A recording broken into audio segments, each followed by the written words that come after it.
Hello, if you have one of these thermostats, you might sometimes wish that somebody have pulled them so they are uneven, and that's a very easy way to fix it.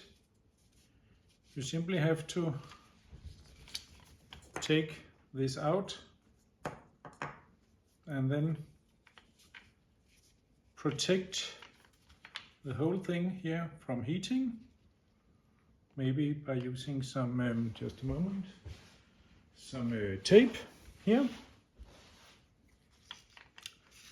because we're going to heat it so we can make it straight again.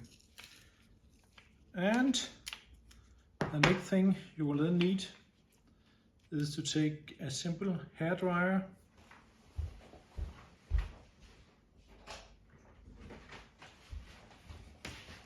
like this, and simply you can see here the plastic, this small plastic piece here that has been twisted apart.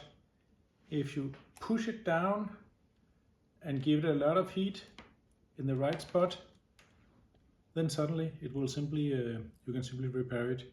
Take care of your hands. Here I just have a cloth when I hold it while I'm heating it with the heater here, and just heat it for a long time until it goes into the right position. That's it. Hope this small video helps you. Thank you.